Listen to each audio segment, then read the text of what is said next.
Wait a minute. This isn't a review for Survivor 48? That's right. It isn't, because I'm not doing one. So sorry to anybody that wanted to hear that. I got three main reasons that I'm not doing a review for Survivor 48. The first one, the season kinda sucked. And that's not necessarily the end all be all when it comes to what I will and will not do a review on, but it does not help that I had no investment or care for the season since episode 4. At the same time, the video was also extremely time consuming for me, and I just felt like it wasn't worth it to do that. The amount of time I would be putting into that video would not bring out results or feelings I would enjoy. Not to mention, copyright is a bitch. And I hate making videos that are just stills instead of video clips. And finally, I just have a lot of other videos that I feel are more important and at top of mind for me, that I would rather be working on and spending my time on than this 48 review. So if you're sad you're not going to get a 48 review, first of all, there are so many great Survivor YouTubers that will be making that exact same video for you to enjoy, so please go and watch them. Plus, I have a bunch of other content coming to this channel leading into the summer months, so I promise you're going to get fed on this channel even without a season review. Okay, cool. Now that that's out of the way, I can talk about the actual topic of this video. Final Tribal Council. One of the most anticipated moments of every season of Survivor, where the finalists give their plea to the jury and will fight for their vote to win this game. This is the big moment where games are won and lost based on your final performance. Or is it? And that's what I'm here to answer. On paper, this feels like a critical moment in the game for anybody, and it's treated as such. But there are many points of contention that may prove Final Tribal to be one of the most useless parts of the entire game. And I myself haven't seen a ton of discourse talking about this topic over the years, so I'm going to tackle this debate myself, giving reasons that are both pro the importance of Final Tribal as well as points against the importance of Final Tribal, and then coming together at the end to determine my opinion on what Final Tribal actually means in the grand scheme of Survivor. Right before I get into this, if you like this style of content and want plenty more reality TV business, please consider liking the video and subscribing. It'll mean the world if you do, and it's the easiest way to show your support. So without further ado, let's get into it. I'll start in defense of Final Tribal Council, giving all the reasons why I feel Final Tribal Council is important and a crucial part of this show. Starting off really simple, Final Tribals are the only time in the entire game you are able to talk without fear of your game being tanked. What I mean by that is that throughout the game, you aren't going to talk to other people about how many moves you've made or how good of a game you've played, probably. But at Final Tribal, you can look every single juror in the eyes and express everything you've done in this game without putting a target on your back. You've made it to the end of the game. You can't get voted out, so you're able to show people parts of your game that you may not have been able to show in the previous however many days you played with them. That is so important when you look at a jury and want them to vote for the most deserving player to win. You're able to leave it all out there and give a new perspective for the jurors to think about when casting their vote. In that same light, on a more specific basis, Final Tribal is a place you can talk to and try and persuade specific jury members in ways you can't anywhere else. Most of the time, you don't have a ceremonial ending with jury members as they are voted off. They have a perception of you from when they were in the game and from what other jury members will say about you. So Final Tribal, kind of like my last point, is your place to talk to them and speak in your words to give another perspective. You can speak to your specific relationship with that person and why you did what you did, or whatever you need to explain to them to try and earn their vote back. Final Tribal is also the last thing that's embedded into jurors' minds before they vote. We as an audience will only see about 15 minutes or so, but Final Tribal is usually 3 to 4 hour blocks of back and forth grilling and discussion for jurors to hear. Some people say it's the last impression that is the most impactful, and Final Tribal Council in this scenario is that last impression, which will lead me into my final points that I will also give for the other side of this argument. It's one thing for me to just throw words at you based on my opinion, but there are so many examples across many versions of Survivor, so I want to show some examples throughout Survivor history, both US and international, that support both sides. For the defense of Final Tribal, I have a couple of examples of people winning Survivor at Final Tribal, as well as people losing Survivor at Final Tribal to show the importance that Final Tribal Council brings to any given season. As for the positives, there are two specific examples that I always run to. Todd from Survivor China did not necessarily win because of Final Tribal, but John Robert came into that Final Tribal Council so unbelievably pissed off at Todd for voting him out, vowing that Todd will lose his vote if he ever voted him out. Yet here comes Todd with one of the single greatest answers in Survivor history, buttering John Robert all the way up and leaving him feeling good. And John Robert voted for Todd after all of that. And that's specifically due to that answer that Todd gave, the perfect answer that John Robert needed in that moment. It's insane and shows the power that Final Tribal Council can bring. And with the China Final 3 being one of the most competitive Final 3s in the show's history, that sway was critical for Todd. He only won 4-2-1. The next example I have is probably the biggest pro Final Tribal Council example I can give ever. This is from Australian Survivor, so if you do not want to be spoiled on a season, specifically AU 2016, please skip ahead. But Christy in AU 2016 genuinely won the game at Final Tribal Council. There is not a world in which Christy should have won that season based on the games that were on paper between her and Lee. Christy went out there at Final Tribal and pretty much lied to the entire jury about how intentional and amazing her game was despite not making any active decisions and kind of being dragged along. She talked about how she purposefully let everybody control her to manage her threat level while she was in control and knew what was happening the entire time. And that's straight up a lie. I'm not going to go on a Christy deep dive about it. That can be for another video or another day. But Christy sold a story at Final Tribal Council that made the jury look at her game and all of its flaws very differently. She meant to be playing this poorly, and the jury bought that. Christy infamously had a very confusing game that made no sense to anybody, but when she talked in Final Tribal about how all of this was intentional, the jury bought it because there's no other explanation for why she was playing the way she did. And Christy ended up winning the game, which was paired along with Lee having a pretty bad Final Tribal. But regardless, this was honestly remarkable, and without Final Tribal Council, Christy isn't a winner of Survivor. I truly do believe that.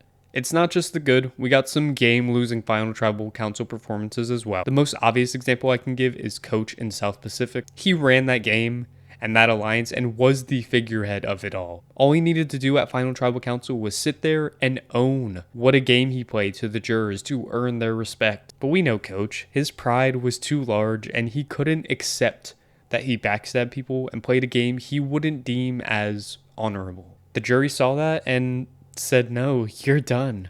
We don't care how good of a game you played. And he ended up losing the game because of that. The other example I have is Mick in Samoa. Some people might be confused by this pick because Mick got 0 votes at Tribal Council, so why am I saying Mick's name and not Russell's? Well, going into that Final Tribal Council, the jury was actually planning on voting for Mick to win.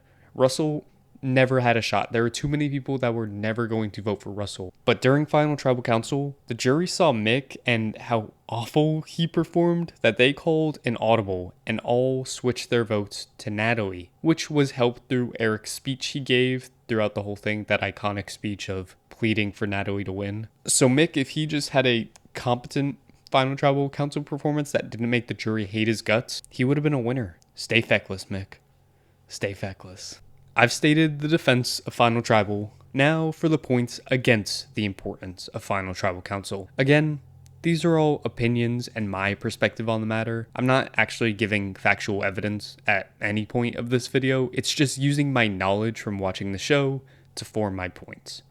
Alright, anyways. The point I'll start with first is that Final Tribal is far from the best way to convince a jury member to vote for you. Despite the entire point of Final Tribal being to try and state your case for why you should win to sway a jury, the amount of impact that has on a juror is statistically less than during the actual game. The players who win over jury votes are winning them over during the game or right before that jury member leaves the game, so much more often then they are winning those votes over at Final Tribal. A juror's last impression of you from when they leave the game is going to stick because that is what they know personally, and that is what they will stew in for days on days on days on days. When that impression is formed, it's only going to be more solidified as time goes on, meaning it's so much harder to change their mind and sway their vote and opinion of you. It's not impossible, it's just very rare to actually happen. And it doesn't help that when most jurors are going into Final Tribal,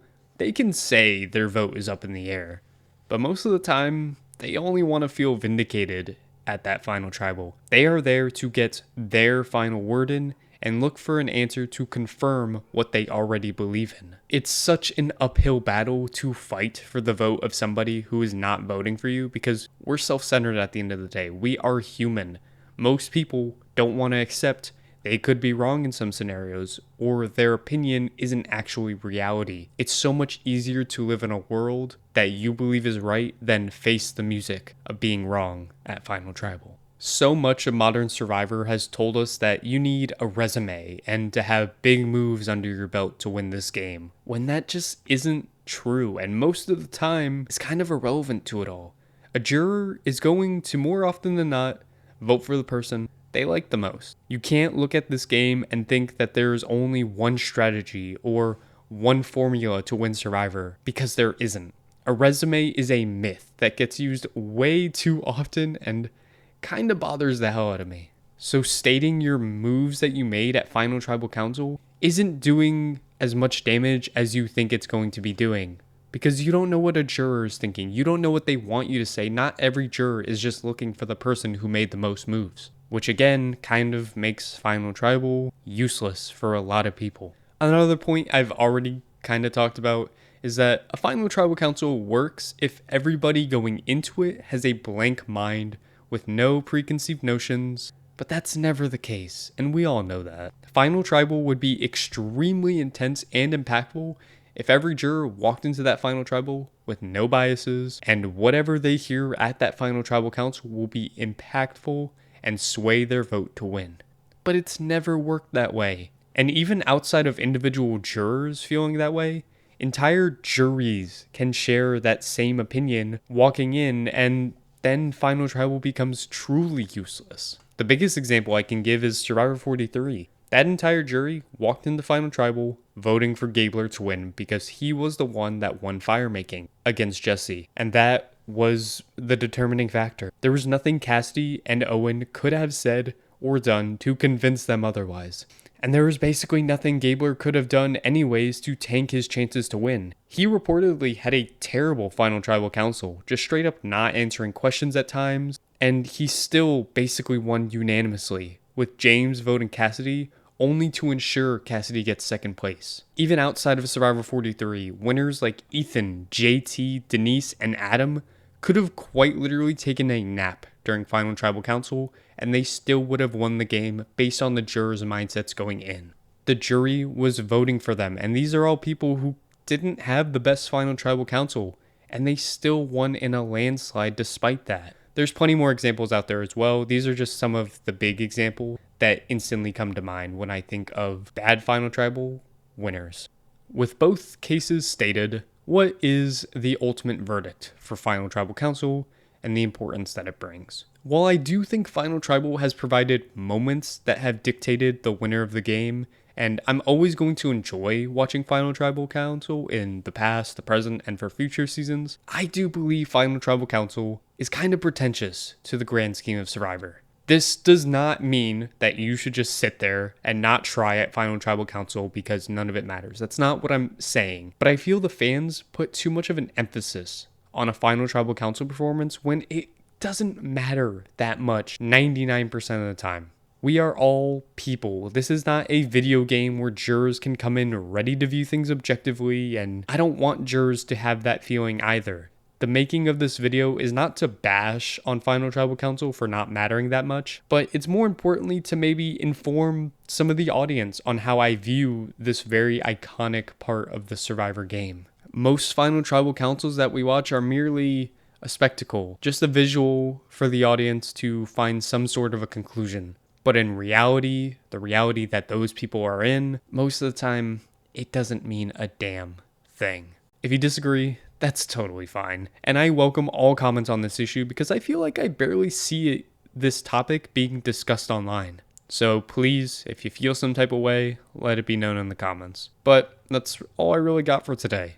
Again, sorry for no 48 review, but I just didn't have the heart to do it this time, I fear. On the brighter side, I am super excited for the future of this channel. The next video here is 99% going to be my Survivor 50 cast reaction, and I'm itching to have a confirmed cast so I can spew over on how I think everybody will do for the big Survivor 50. So videos are obviously going to be coming soon, talking through 50 different topics surrounding the 50 cast and those who didn't make the cast, and just a whole lot, as well as other random Survivor topics coming out. Also, Big Brother 27 got a confirmed premiere date, so expect some Big Brother videos coming soon as we get closer and closer to that day. And then Australia versus the World is also coming this summer, so I definitely have some videos coming soon enough about that topic as well, because I am so pumped for that season. Aside from that, that'll do it for me.